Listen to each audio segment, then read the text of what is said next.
இன்னைக்குங்க எங்கள் சொந்தக்காரர் ஒருத்தர் வீட்டில் நடந்த உண்மை சம்பவத்தை நான் சொல்கிறேன். அப்பா அம்மாவுக்கு வயசாகி போச்சு. சரி. அவங்களால ஒன்றும் பண்ண முடியல. அவங்க ஒரு ஈரோட்டில் ஜவுளி வியாபாரம் பண்ணிகிட்டு இருந்தாங்க. சரி. அவங்க வியாபாரம் பண்ணிகிட்டு இருந்தது. இப்போ அவருக்கு உடம்பு சரியில்லாமல் ரொம்ப முடியாமல் போச்சு. சரி. ஆனால் இப்போ சொத்து பிரச்சனை யாருக்கு? அவருக்கே தான், வயசானவருக்கு. எப்படிங்கன்னா பிள்ளைக்கு கல்யாணம் பண்ணி கொடுத்துட்டாங்க. பிள்ளை சரி, நல்லா வசதியான இடத்துல கொடுத்துட்டாங்க. படிச்சும் இருக்குது அந்த பிள்ளை. வேலைக்கு வேணாலும் போய்க்கலாம் அப்படிங்கிற மாதிரி அவங்க அனுப்புறது, வீட்டில் அனுப்பாமல் இருக்காங்க. அந்த மாதிரி அவங்க வசதியாக இருக்கிறாங்க. ஆனால் பையன் வந்து படிக்காமல் போயிட்டான். அவன் பேக்கரி எல்லாம் வச்சு பேக்கரி லாஸ் ஆகிடுச்சு. அப்போ இப்போ என்ன பண்ணலான்ட்டு இப்போ கடனில் ரொம்ப மூழ்கி போனேன். சரி. அப்புறம் இப்போ என்ன அதனால என்ன ஆச்சுன்னா ஒரு ஐடியா கேட்டாங்க. சொத்து இருக்குது ஒரு 50 லட்சத்துக்கு, 50 லட்சத்துக்கெல்லாம் 1.5 லட்சத்து 1.5 கோடிக்கு சொத்து வீடு விற்கிறாங்களாமா. அதனால வீடெல்லாம் சக்தி ஆகுது கோர்ட்டிலேருந்து அப்படின்னு சொல்கிறாங்க. அப்புறம் நான் என்ன பண்ணுறது, அதுக்கு நம்ம ஒன்றும் பண்ண முடியாது அப்படின்ட்டு சரி யாராவது இருந்தால் சொல்கிறோம் அப்படின்ட்டு. அப்புறம் இப்போ எப்படின்னா ரொம்ப மனசு வேதனைப்பட்டு அவங்க சொல்கிறது எப்படின்னா, உள்ளே கட்டி கொடுத்துட்டோம், நான் கடன் கட்ட முடியாமல் இருக்குது, பையனுக்கும் வேலை இல்லை, இந்த சொத்தை வந்து இப்போ என்ன பண்ண சொல்கிறாங்கன்னா பையன் பேரில் உள்ளே எழுதிடலாங்கிறான். உள்ளே எழுதிடலாம், இப்போ அப்பா இருக்கும்போதே மாற்றி எழுதிடலாம் பையன் பேரில் அப்படின்னு சொல்லியாச்சு. சரி. ஆனால் மாப்பிள்ளை என்னங்கிறாரு, அவன் பேர்லேயே பூராமல் எழுதுறாங்களா அப்படின்னு கேட்குறாராம மாப்பிள்ளை. அப்புறம் பிள்ளையும் என்னங்கிறா, என்ன அவன் பேரில் மாற்றினா எனக்கு கொஞ்சம் கொடு அப்படின்னு கேட்குறா. இப்போ எப்படின்னா கொடுன்னு கேட்கல ஃபஸ்ட்டு, எனக்கு என்ன பண்ண போகிறேன் அப்படின்னு. தம்பி என்னங்கிறா, அக்கா எங்கிட்ட சொத்து இருந்தா உனக்கு பண்ணாது வேறு யாருக்கு பண்ண போகிறேன், உனக்கு நிறைய நான் பண்ணுவேன், எல்லாமே உனக்கு பண்ணுவேன், என்னத்தை பண்ணுறதுன்னு சொல்லு நான் பண்ணிடுறேன் அப்படின்னு.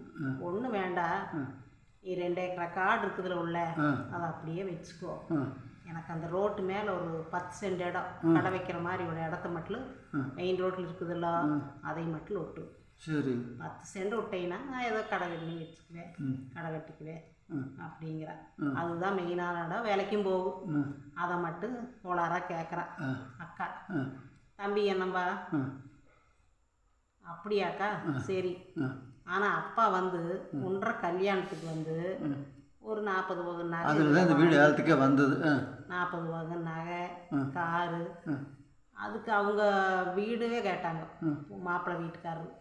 அத்தனையும் பண்ணி கொடுத்து இப்போ கடனாளியாக ஆனதே அதில் தான். அந்த கடனை கட்டணும், இதுக்கு நான் வட்டி கட்டிட்டு நான் சிரமப்பட்டு இருக்கிறேன். அதனால நான் என்ன பண்ண முடியும், அதனால் இந்த கடனையும் நீ ஏற்றுக்கணும், உனக்கு பாதி சொத்தும் கொடுத்துட்றேன், நீ கடனையும் ஏற்றுக்கோ அப்படின்னு சொல்லும்போது அக்கா என்னங்கிறா, இல்லை நான் ஒரு கிண்டலுக்காக சொன்னேன், ஒரு நக்கலாக சொன்னேன். நக்கல்? கிண்டலு நக்கல்? இன்னைக்கு சண்டேனால நான் ஏதோ சும்மா பேச்சு வாக்கில் உன்னை கூப்பிட்டு ஏதோ பிரியாணி செஞ்சு போட்டு ஏதோ நக்கலாக பேசலான்னு தான் கூப்பிட்டேன் சாமி, வேற ஒன்றும் இல்லை, அதுக்காகத்தான் நான் சொன்னேன் அப்படின்னு.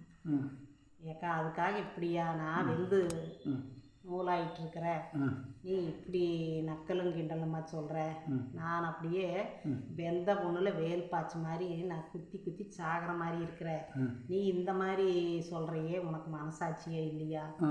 இல்லை தம்பி அப்படியெல்லாம் இல்லை, நான் பாசத்தோடு இருக்கிறக்கா, உனக்கு நீ வேஷத்தோடு இருக்கிற, உனக்கு நான் எத்தனை நாள் வேணாலும் என்ன வேணாலும் செய்ய கடமைப்பட்டிருக்கிறேன், ஆனால் நீ இந்த வேஷம் போட வேண்டாம், உனக்கு என்னமோ உன்னோட பிள்ளைக்கு என்ன சீர் சினத்தையோ இல்லை எல்லாமே உனக்கு என்னென்ன செய்யணுமோ உங்கள் சொந்தத்தில் எல்லாரும் செய்யாத அளவு நான் செய்வேன், கடன்பட்டாவது செஞ்சிருவேன், ஆனால் நீ இந்த மாதிரி ஒரு வேஷம் போட வேண்டாம், அதனால் நான் உனக்கு செய்கிறது செய்வேன், அதுக்காக நீ இப்போ பாரு இந்த கடனை கட்டுறதுக்காக நீ வேஷமாக சொல்கிற, போலியாக சொல்கிற, இது எதுக்கு?